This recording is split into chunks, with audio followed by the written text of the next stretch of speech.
Welcome back to my channel Beauty Farm. So ಇವತ್ತಿನ video ಬಂದು it's a makeup video. One of my favourite looks. ನಾನು ಯಾವಾಗಲೇ ಕ್ವಿಕ್ಕಾಗಿ makeup ಮಾಡ್ಕೋಬೇಕು ಅಂತಂದ್ರೂ ನಾನು ಆಲ್ಮೋಸ್ಟ್ ಇದೇ ಲುಕ್ನೇ ಕ್ರಿಯೇಟ್ ಮಾಡೋದು. ಐ ಮೇಕಪ್ ಒಂಚೂರು ಡಿಫ್ರೆಂಟ್ ಮಾಡೋಣ ಅಂತ ಅಂದ್ಕೊಂಡಿದ್ದೀನಿ. ಅದು ಒಂದು ಬಿಟ್ಟು ಆಲ್ಮೋಸ್ಟ್ ಎಲ್ಲನೂ ಸಿಮಿಲರ್ ಆಗಿರುತ್ತೆ. ಹಾಗೆ ಇವತ್ತಿನ ವಿಡಿಯೋಲಿ ಯೂಸ್ ಮಾಡ್ತಿರುವಂಥ ಎಲ್ಲ ಪ್ರಾಡಕ್ಟ್ಸ್ನ ಕೂಡ ನಾನು ಅಮೆಝಾನಿಂದ ತರಿಸಿದ್ದು. ಬಿಕಾಸ್ ಪ್ರೆಸೆಂಟ್ ಅಮೆಝಾನಲ್ಲಿ ಸೇಲ್ ನಡೀತಾ ಇದೆ, ಮೇ ಆಟ್ ಅಂತ. 80% ಆಫ್ ಇರುತ್ತೆ ಫ್ಯಾಷನ್ ಆ್ಯಂಡ್ ಬ್ಯೂಟಿ ಪ್ರಾಡಕ್ಟ್ಸ್ ಮೇಲೆ. ಹಾಗೇನಾದ್ರು ನೀವು ಪ್ರೈಮ್ ಮೆಂಬರ್ಸ್ ಆಗಿದ್ದರೆ ನಿಮಗೆ 10% ಕ್ಯಾಶ್ ಬ್ಯಾಕ್ ಕೂಡ ಇರುತ್ತೆ. ಸೊ ಏನೇ ಪ್ರಾಡಕ್ಟ್ಸ್ ಬೇಕಿದ್ರೂ ಕಮೆಂಟ್ಸ್ ಡಿಸ್ಕ್ರಿಪ್ಷನಲ್ಲಿ ಲಿಂಕ್ ಹಾಕಿರ್ತೀನಿ. ಮೈ ಹೋಲ್ ಸ್ಟೋರ್ ಲಿಂಕ್ ಇರುತ್ತೆ. ನೀವು ಅದನ್ನು ಓಪನ್ ಮಾಡಿದ್ರೆ ನಿಮ್ಗೆ ಎಲ್ಲ ಲಿಂಕ್ಸ್ ಕೂಡ ಒಂದೇ ಕಡೆ ಸಿಗುತ್ತೆ. ಸೊ ಇದರಲ್ಲಿ ಯಾವುದೇ ಮೇಕಪ್ ಪ್ರಾಡಕ್ಟ್ಸ್ ಬೇಕಿದ್ರೂ ಕೂಡ ನೀವು ಅಲ್ಲೇ ಹೋಗಿ ಪರ್ಚೇಸ್ ಮಾಡ್ಬೋದು. ಸೊ ಫಸ್ಟ್ ಬಂದು ಸ್ವಿಸ್ ಬ್ಯೂಟಿ ಲಿಪ್ ಬಾಮಿಂದ ಸ್ಟಾರ್ಟ್ ಮಾಡ್ತಿದ್ದೀನಿ. ಫಸ್ಟ್ ಇದನ್ನು ತೊಗೊಂಡೆ. ಇದು ಬಂದು tinted lip balm, coffee bean ಅಂತ ಶೇಡ್. ಸೊ ಇದು ಸೇಮ್ ಎಕ್ಸಾಕ್ಟ್ಲಿ ಕಾಫಿ ಥರನೇ ಸ್ಮೆಲ್ ಮಾಡುತ್ತೆ. ಸೊ ಇದರಲ್ಲಿ ಟಿಂಟ್ ಇದೆ. ನೀವು ನಾರ್ಮಲ್ ಆಗಿ ಹಚ್ಕೊಳ್ಳೋದಕ್ಕಿಂತ ನಾರ್ಮಲ್ ಕ್ಲಿಯರ್ ಲಿಪ್ ಬಾಮ್ಗಿಂತ ಇದು ಒಂಚೂರು ಟಿಂಟ್ ಕೊಡುತ್ತೆ. ಸೊ ನೀವು ನೋ ಮೇಕಪ್ ಥರ ಯೂಸ್ ಮಾಡ್ಬೋದು.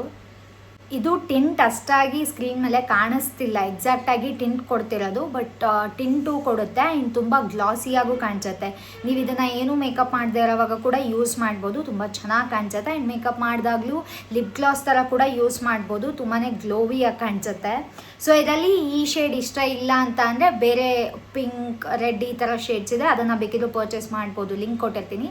ಬಟ್ ನನಗೆ ನ್ಯೂಡ್ ಶೇಡ್ ಬೇಕಿತ್ತು, ಹಾಗಾಗಿ ನಾನು ಇದನ್ನು ಪರ್ಚೇಸ್ ಮಾಡಿದೆ.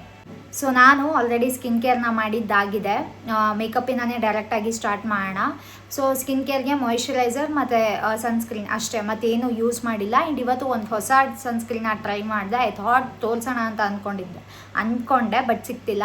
ಬಟ್ ನಿಮ್ಗೇನಾದ್ರು ಒಂದು ಸನ್ಸ್ಕ್ರೀನ್ ಬೇಕು, ತೊಗೋಬೇಕು ಅಂತ ಅಂದರೆ ನಾನು ಸ್ಕ್ರೀನ್ ಮೇಲೆ ಮೆನ್ಷನ್ ಮಾಡ್ತೀನಿ, ಅದನ್ನು ತೊಗೊಳ್ಬೋದು. ತುಂಬಾ ಚೆನ್ನಾಗಿದೆ. ಹಾಗೆ ಡಿಸ್ಕ್ರಿಪ್ಷನಲ್ಲಿ ಲಿಂಕ್ ಕೂಡ ಕೊಟ್ಟಿರ್ತೀನಿ. ನೀವು ಇದುವರೆಗೂ ಯಾವುದು ಸನ್ಸ್ಕ್ರೀನ್ ಟ್ರೈ ಮಾಡಿಲ್ಲ, ಯಾವುದಾದ್ರೂ ಒಂದು ಅಫೋರ್ಡೆಬಲ್ ಸನ್ಸ್ಕ್ರೀನ್ ಬೇಕು ಆ್ಯಂಡ್ ತುಂಬ ಚೆನ್ನಾಗಿರೋದು, ಒಳ್ಳೆ ಪ್ರೊಡಕ್ಷನ್ ಕೊಡೋವಂಥದ್ದು ಬೇಕು ಅಂತ ಅಂದರೆ ಇದನ್ನು ಚೆನ್ನಾಗಿ ಮಾಡ್ಬೋದು. ಅದು ವೈಟ್ ಕಾಸ್ಟ್ ಕೊಡಲ್ಲ, ತುಂಬ ಈಸಿಯಾಗಿ ಬ್ಲೆಂಡ್ ಆಗುತ್ತೆ. ಹಾಗೆ ಹಚ್ಕೊಂಡ್ಮೇಲೆ ಸ್ಕಿನ್ ತುಂಬ ಗ್ಲೋವಿಯಾಗಿ ಕಾಣಿಸುತ್ತೆ. ಸೊ ನೆಕ್ಸ್ಟ್ ಬಂದು ಬ್ಲೂ ಹೆವೆನ್ ಟಿಂಟ್ನ ಯೂಸ್ ಮಾಡ್ತಿದ್ದೀನಿ. ಸೊ ಈ ಥರ ಬಂದಿದೆ ಪ್ಯಾಕೇಜಿಂಗ್. ನಾನು ಫಸ್ಟು ಎಟ್ಯೂಡ್ ಡಿಯರ್ ಡಾರ್ಲಿಂಗ್ ಟಿಂಟ್ನ ಯೂಸ್ ಮಾಡ್ತಿದ್ದೆ. ನಂಗೆ ಈ ಸರ್ತಿ ಅದಕ್ಕಿಂತ ಯಾವುದಾದ್ರೂ ಒಂದು ಅಫೋರ್ಡೆಬಲ್ ಒಂದು ಟ್ರೈ ಮಾಡಬೇಕು ಅಂತ ಅನಿಸಿ ನಾನು ಇದನ್ನು ಪರ್ಚೇಸ್ ಮಾಡಿದೆ. ಸೇಮ್ ಶೇಡ್ ಅದೇ ಥರನೇ ಇದೆ, ಬಟ್ ಅದಕ್ಕಿಂತ ಹಾಫ್ ಆಫ್ ದಿ ಪ್ರೈಸ್ ಕಮ್ಮಿ. ಇದು ಒಂದು ಸರ್ತಿ ಅದನ್ನು ನನ್ನ ಹತ್ರ ಇದೆ, ತೋರಿಸ್ತೀನಿ. ಇದು ಎಟ್ಯೂಡ್, ಇದು ಬ್ಲೂ ಹೆವೆನ್ ಇನ್ನೂ ಡಾರ್ಕ್ ಆಗಿದೆ, ಇನ್ನೂ ಜಾಸ್ತಿ ಪಿಗ್ಮೆಂಟೆಡ್ ಆಗಿದೆ. ಸೊ ಇದಕ್ಕಿಂತ ನನಗೆ ಇದು ತುಂಬಾ ಇಷ್ಟ ಆಯಿತು. ಇದು ಕೂಡ ತುಂಬ ಚೆನ್ನಾಗಿದೆ. ಬಟ್ ನಿಮಗೆ ಅಫೋರ್ಡೆಬಲ್ ವರ್ಷನ್ ಬೇಕು ಅಂತ ಅಂದರೆ ಡೆಫಿನೆಟಾಗಿ ಇದನ್ನು ಟ್ರೈ ಮಾಡ್ಬೋದು. If you are someone blushes use ಮಾಡೋಕ್ಕೆ ಇಷ್ಟ ಆಗಲ್ಲ ಅಂತ ಅಂದರೆ ಟಿಂಟ್ನ ಯೂಸ್ ಮಾಡ್ಬೋದು. ಬಟ್ ಇದನ್ನು ತುಂಬ ಬೇಗ ಬ್ಲೆಂಡ್ ಮಾಡಬೇಕು ಹಚ್ಕೊಂಡಿದ್ದ ತಕ್ಷಣ, ಇಲ್ಲ ಅಂದರೆ ಅದು ಹಾಗೆ ಕೂತ್ಬಿಡುತ್ತೆ. ಸೊ ತುಂಬ ನ್ಯಾಚುರಲಾಗಿ ಕಾಣಿಸುತ್ತೆ. ನೀವು ಡೈಲಿ ಯೂಸ್ಗೆ ಮೇಕಪ್ ಇಷ್ಟಪಡಲ್ಲ ಅಂತ ಅಂದರೆ ಈ ಥರದ್ದು ಒಂದು ಟಿಂಟ್ನ ಹೋಲ್ ಫೇಸ್ ಯೂಸ್ ಮಾಡಿ ಐಬ್ರೋಸ್ ಫಿಲ್ ಮಾಡಿದ್ರೆ ನ್ಯಾಚುರಲಾಗಿ ತುಂಬ ಚೆನ್ನಾಗಿ ಕಾಣಿಸುತ್ತೆ. ನಾನು ಆಲ್ರೆಡಿ ಹೇಳ್ದಂಗೆ ತುಂಬ ಬೇಗ ಬ್ಲೆಂಡ್ ಮಾಡಲಿಲ್ಲ ಅಂದರೆ ಅದು ಹಾಗೆ ಕೂತ್ಕೊಳ್ಳುತ್ತೆ. It's okay. ನಾನು ಇದ್ರ ಮೇಲೆ ಇವಾಗ ಹೆಂಗೋ ಬೇರೆ ಮೇಕಪ್ ಮಾಡೋದ್ರಿಂದ ಅದು ಹೈಡ್ ಆಗುತ್ತೆ. ಸೊ ನೆಕ್ಸ್ಟ್ ಸ್ಟೆಪ್ ಬಂದು ಇವತ್ತು ನಾನು ಫೌಂಡೇಶನ್ ಬದಲಾಗಿ CC ಕ್ರೀಮ್ನ ಯೂಸ್ ಮಾಡ್ತಿದ್ದೀನಿ. ಅದು ಬಂದು ಲ್ಯಾಕ್ಮೆದು 925 ಈ ಒಂದು CC ಕ್ರೀಮ್ನ ಯೂಸ್ ಮಾಡ್ತಿದ್ದೀನಿ. ನಿಮಗೆ ಫೌಂಡೇಶನ್ಸ್ ಏನು ಇಷ್ಟ ಆಗಲ್ಲ ಅಂತ ಅಂದರೆ ಯಾವುದಾದ್ರೂ ಒಂದು CC ಕ್ರೀಮ್ ಅಥವಾ BB ಕ್ರೀಮ್ನ ಯೂಸ್ ಮಾಡ್ಬೋದು. ನಾನು ಪರ್ಸ್ನಲಿ ಇದನ್ನು ತುಂಬ ಲೈಕ್ ಮಾಡ್ತೀನಿ. ತುಂಬ ವರ್ಷದಿಂದ ಇದನ್ನು ಯೂಸ್ ಮಾಡ್ತಿರೋದು. ಸೊ ನನ್ನ ಹತ್ರ ಹಳೇದು ಖಾಲಿ ಆಗಿತ್ತು ಅಂತ ಇನ್ನೊಂದು ತರಿಸ್ಕೊಂಡೆ. ಸೊ ಈ ಥರ ಕಾಣಿಸುತ್ತೆ. ನಿಮಗೆ ಡೈಲಿ ಅಂತ ಅನ್ನೋದಕ್ಕಿಂತ ಒಂದು ಸಿಂಪಲ್ ಆಗಿ ಸಿಂಪಲಾಗಿ ಒಂದು ಕವರೇಜ್ ಕೊಡೋವಂಥದ್ದು ಏನಾದರೂ BB ಕ್ರೀಮ್ ಬೇಕು ಅಂತ ಅಂದರೆ ಅಥವಾ CC ಕ್ರೀಮ್ ಬೇಕು ಅಂತ ಅಂದರೆ ಲ್ಯಾಕ್ಮೆಯಿಂದನೇ ಟ್ರೈ ಮಾಡ್ಬೋದು. ಸೊ ಇವಾಗ CC ಕ್ರೀಮ್ ಯೂಸ್ ಮಾಡಿದ್ದಾಗಿದೆ, ತುಂಬ ನ್ಯಾಚುರಲಾಗಿ ಕಾಣಿಸ್ತಿದೆ. ನಾನು ಸ್ವಲ್ಪ ಕವರೇಜ್ ಜಾಸ್ತಿ ಸಿಗಲಿ ಅಂತ ಇನ್ನೊಂದು ಚೂರು ಜಾಸ್ತಿ ಅಪ್ಲೈ ಮಾಡಿದೆ. ನಿಮಗೆ ಹೆಂಗೆ ಬೇಕು ಹಂಗೆ ಬಿಲ್ಡ್ ಮಾಡ್ಬೋದು. ನ್ಯಾಚುರಲಾಗಿ ಬೇಕಿದ್ರೆ ಸ್ವಲ್ಪನೇ ಯೂಸ್ ಮಾಡ್ಬೋದು, ಅಥವಾ ಇನ್ನೂ ಜಾಸ್ತಿ ಬೇಕಿದ್ರೆ ಯೂಸ್ ಮಾಡ್ಬೋದು. ಸೊ ನೆಕ್ಸ್ಟ್ ಸ್ಟೆಪ್ ಬಂದು ಆ್ಯಂಡ್ ಈ ವಿಡಿಯೋದಲ್ಲಿ ತೋರಿಸ್ತಾ ಇರೋ ಪ್ರತಿ ಪ್ರಾಡಕ್ಟ್ಸ್ ಕೂಡ ತುಂಬಾ ಅಫೋರ್ಡೆಬಲ್ ಆಗಿದೆ. CC ಕ್ರೀಮ್ ಬಂದು ಅರೌಂಡ್ 90 ರುಪೀಸ್ಗೇನೋ ನಾನು ಪರ್ಚೇಸ್ ಮಾಡಿದ್ದು. ನೆಕ್ಸ್ಟ್ ಸ್ಟೆಪ್ಗೆ ಪಾಂಡ್ಸ್ದು ನ್ಯಾಚುರಲ್ ಗ್ಲೋ ಫೇಸ್ ಪೌಡರ್. ನಿಮಗೆ ಕಾಂಪ್ಯಾಕ್ಟ್ ಅದೆಲ್ಲ ಇಷ್ಟ ಆಗಲ್ಲ, ಪೌಡರ್ ಫಾರ್ಮಲ್ಲಿ ಬೇಕು ಅಂತಂದರೆ ಇದನ್ನು ಡೆಫಿನೆಟ್ಲಿ ಪರ್ಚೇಸ್ ಮಾಡ್ಬೋದು. ಬ್ರೌನಲ್ಲಿ ಒಂದು ಬರುತ್ತೆ, ಪಿಂಕಲ್ಲಿ ಒಂದು ಬರುತ್ತೆ. ನನ್ನ ಹತ್ರ ಪಿಂಕ್ ಒಂದು ಇದೆ. ಹಾಗಾಗಿ ಬ್ರೌನ್ ಒನ್ನ ಪರ್ಚೇಸ್ ಮಾಡಿದೆ.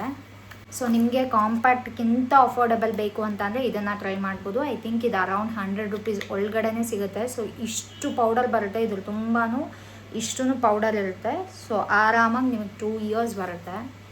ಸೊ ನಾನಿವಾಗ ಕಾಂಪ್ಯಾಕ್ಟ್ ಯೂಸ್ ಮಾಡಿದ್ದಾಗಿದೆ, ಪೌಡರ್ನ ಯೂಸ್ ಮಾಡಿದ್ದಾಗಿದೆ. ನಿಮ್ಗೆ ಏನಾದರೂ ಕಾಂಪ್ಯಾಕ್ಟ್ಗಿಂತ ಅಫೋರ್ಡಬಲ್ ಇರೋದು ಬೇಕು ಅಂತಂದರೆ ಡೆಫಿನೆಟ್ಲಿ ಈ ಪೌಡರ್ನ ಟ್ರೈ ಮಾಡ್ಬೋದು. ಒಂದು ಪರ್ಫ್ಯೂಮ್ ಯೂಸ್ ಮಾಡಿರೋ ಥರ ಸ್ಮೆಲ್ ಬರುತ್ತೆ, ಬಿಕಾಸ್ ಇದು ಫ್ರೇಗ್ರೆನ್ಸ್ ತುಂಬಾ ಚೆನ್ನಾಗಿದೆ. ಸೊ ನೆಕ್ಸ್ಟ್ ಸ್ಟೆಪ್ ಬಂದು ಬ್ಲಷ್ಗೆ ನಾನಿಲ್ಲಿ ಲ್ಯಾಕ್ಮೇದು ಈ ಒಂದು ಬ್ಲಷ್ನ ಯೂಸ್ ಮಾಡ್ತಿದ್ದೀನಿ in the shade perfect plum ಅಂತ. ಇದು ಕೂಡ ಅಷ್ಟೇ ನಂಗೆ ತುಂಬ ಅಫೋರ್ಡಬಲ್ ಪ್ರೈಸಲ್ಲಿ ಸಿಕ್ತು. ಅರೌಂಡ್ 150 ರುಪೀಸ್ಗೇನೋ ಸಿಕ್ತು. ಬೇರೆ ಬೇರೆ ಶೇಡ್ಸ್ ಇದೆ, ಬಟ್ ನನ್ನ ಹತ್ರ ಈ ಥರ ಯಾವುದೂ ಶೇಡ್ ಇರಲಿಲ್ಲ, ಹಾಗಾಗಿ ಇದನ್ನು ಪರ್ಚೇಸ್ ಮಾಡಿದೆ. ಸೊ ಓಕೆ, ನೆಕ್ಸ್ಟ್ ಸ್ಟೆಪ್ ಬಂದು ಐ ಶ್ಯಾಡೋಗೆ ನಾನಿಲ್ಲಿ 2 ಹೊಸ ಬ್ರಷಸ್ನ ಯೂಸ್ ಮಾಡ್ತಿದ್ದೀನಿ. ಸೊ ಪ್ಯಾಕೇಜಿಂಗ್ ಬಂದು ಈ ಥರ ಬಂದಿತ್ತು. ಸೊ ಒಂದು ಬಂದು ಫ್ಲ್ಯಾಟ್ ಬ್ರಷ್, ಈ ಥರ ಕಾಣಿಸುತ್ತೆ, ಪ್ರಾಡಕ್ಟ್ ಅಪ್ಲೈ ಮಾಡೋಕ್ಕೆ ಈಸಿ ಆಗಲಿ ಅಂತ, ಗ್ಲಿಟರ್ ಶೇಡ್ಸ್ ಆ ಥರ ಇದ್ದಾಗ. ಇನ್ನೊಂದು ಬಂದು ಈ ಥರ ಒಂದು ಚಿಕ್ಕ ರೌಂಡ್ ಬ್ರಷ್, ತುಂಬ ಪ್ರಿಸೈಸಾಗಿ ಬ್ಲೆಂಡ್ ಮಾಡಬೇಕಾದ್ರೆ ಯೂಸ್ ಆಗುತ್ತೆ ಅಂತ. ಸೊ ಐ ಶ್ಯಾಡೋ ಪ್ಯಾಲೆಟ್ಗೆ ನಾನಿಲ್ಲಿ ಮಾರ್ಸ್ದು ಈ ಪ್ಯಾಲೆಟ್ನ ಯೂಸ್ ಮಾಡ್ತಿದ್ದೀನಿ. ಸೊ ಫಸ್ಟ್ ಬಂದು ಈ ಆರೆಂಜ್ ಶೇಡ್ನ ಯೂಸ್ ಮಾಡ್ತೀನಿ, ಅದ್ರ ಮೇಲೆ ಈ ಒಂದು ಶೇಡ್ನ ಯೂಸ್ ಮಾಡ್ತೀನಿ. ಸೊ ನೆಕ್ಸ್ಟ್ ಸ್ಟೆಪ್ ಬಂದು ಕಾಜಲ್ಗೆ ನಾನು ಲ್ಯಾಕ್ಮೇದು ಈ ಕಾಜಲ್ನ ಯೂಸ್ ಮಾಡ್ತಾ ಇದ್ದೀನಿ.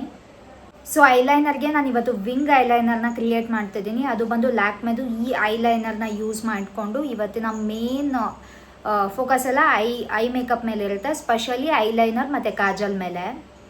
ಸೊ ತುಂಬ ಸಿಂಪಲ್ಲಾಗಿ ಒಂಚೂರು ವಿಂಗ್ ಕ್ರಿಯೇಟ್ ಮಾಡ್ಕೊಂಡಿದ್ದೀನಿ, ಪ್ಲಸ್ ಇಲ್ಲೆಲ್ಲ ತುಂಬ ಡೀಟೇಲ್ಡಾಗಿ ಫಿಲ್ ಮಾಡಿದ್ದೀನಿ ಅಷ್ಟೇ. ಇದು ತುಂಬ ಚೆನ್ನಾಗಿ ಕಾಣಿಸುತ್ತೆ. ಇಫ್ ಯು ಆರ್ ಸಮನ್ ನಿಮ್ಗೆ ಕಾಜಲ್ ಐಲೈನರ್ ತುಂಬ ಇಷ್ಟ ಆಗುತ್ತೆ ಅಂದರೆ ಈ ಥರ ಲುಕ್ಸ್ನ ಕ್ರಿಯೇಟ್ ಮಾಡ್ಬೋದು. ಸೊ ನೆಕ್ಸ್ಟ್ ಸ್ಟೆಪ್ ಬಂದು ಲಾಸ್ಟ್ ಸ್ಟೆಪ್ ಬಂದು ಲಿಪ್ಸ್ಟಿಕ್ಗೆ ನಾನಿಲ್ಲಿ ಸ್ವಿಸ್ ಬ್ಯೂಟಿದು ಈ ಒಂದು ಲಿಪ್ ಲೈನರ್ನ ಯೂಸ್ ಮಾಡ್ತಾ ಇದ್ದೀನಿ ಇನ್ ದ ಶೇಡ್ ಬರ್ಗಂಡಿ 09 ಅಂತ. ಸೊ ನಿಮಗೆ ಅಫೋರ್ಡಬಲ್ ರೇಂಜಲ್ಲಿ ಲಿಪ್ ಲೈನರ್ಸ್ ಬೇಕು ಅಂದರೆ ಸ್ವಿಸ್ ಬ್ಯೂಟಿದು ಟ್ರೈ ಮಾಡ್ಬೋದು. ತುಂಬಾ ಪಿಗ್ಮೆಂಟೆಡ್ ಆಗಿರುತ್ತೆ, ಪ್ಲಸ್ ನೀವು ಇದನ್ನು ಹೋಲ್ ಒಂದು ಲಿಪ್ಸ್ಟಿಕ್ ಥರನೂ ಯೂಸ್ ಮಾಡ್ಬೋದು. ಸೊ ಇದು ಶೇಡ್ ಬಂದು ಈ ಥರ ಕಾಣಿಸುತ್ತೆ. ಸೊ ನಾನು ಇದ್ರ ಮೇಲೆ ಇನ್ನೊಂದು ಬ್ರೌನ್ ಶೇಡ್ನ ಯೂಸ್ ಮಾಡ್ತಿದ್ದೀನಿ, ಬಿಕಾಸ್ ಇದು ತುಂಬ ಒಂಥರ ಪರ್ಪ್ಲಿಶ್ ಆಯಿತು, ಅದಕ್ಕೆ ಈ ಒಂದು ಬ್ರೌನ್ ಶೇಡ್ನ ಯೂಸ್ ಮಾಡ್ತಾ ಇದ್ದೀನಿ. ಇದು ಬಂದು 16 ಹೇಝಲ್ನಟ್ ಬ್ರೌನ್ ಅಂತ. ಸೊ ಇವಾಗ ಓವರ್ ಆಲ್ ಮೇಕಪ್ ಕಂಪ್ಲೀಟ್ ಆಗಿದೆ. ಐ ಹೋಪ್ ನಿಮ್ಮೆಲ್ಲರಿಗೂ ಇಷ್ಟ ಆಗಿದೆ ಅಂತ ಅಂದ್ಕೊಂಡಿದ್ದೀನಿ. ಎಲ್ಲ ಪ್ರಾಡಕ್ಟ್ಸ್ ಲಿಂಕ್ನ ಕೂಡ ಡಿಸ್ಕ್ರಿಪ್ಷನ್ ಬಾಕ್ಸಲ್ಲಿ ಕೊಟ್ಟಿರ್ತೀನಿ, ಹೋಗಿ ಚೆಕ್ ಮಾಡಿ. ಯಾವುದಾದ್ರೂ ಲಿಂಕ್ ಬೇಕಿದ್ರೆ ಮೈ ಹೋಲ್ ಸ್ಟೋರ್ನ ಓಪನ್ ಮಾಡಿ ಚೆಕ್ ಮಾಡ್ಬೋದು. ಹಾಗೆ ಏನಾದರೂ ಬೇಕಿದ್ರೆ ಎಲ್ಲನೂ ನಾನು ತೋರಿಸಿರೋ ಪ್ರಾಡಕ್ಟ್ಸ್ ತುಂಬಾ ಅಫೋರ್ಡಬಲ್, ಈ ಸೇಲ್ ಟೈಮಲ್ಲಿ ಹೋಗಿ ಪರ್ಚೇಸ್ ಮಾಡ್ಬೋದು. ಹಾಗೆ ಏನಾದರೂ ಮೇಕಪ್ ಸ್ಟೆಪ್ಸ್ ನಿಮ್ಗೆ ಅರ್ಥ ಆಗಿಲ್ಲ ಅಂತಂದರೆ ನಾನು ಕಮೆಂಟ್ ಸೆಕ್ಷನಲ್ಲಿ ಖಂಡಿತ ಕೇಳ್ಬೋದು. ಈ ವಿಡಿಯೋ ನಿಮಗೆಲ್ಲ ಇಷ್ಟ ಆಗಿದೆ, ಈ ವಿಡಿಯೋನ ಲೈಕ್, ಶೇರ್, ಸಬ್ಸ್ಕ್ರೈಬ್ ಮಾಡೋದನ್ನು ಮರಿಬೇಡಿ. Thank you all, bye.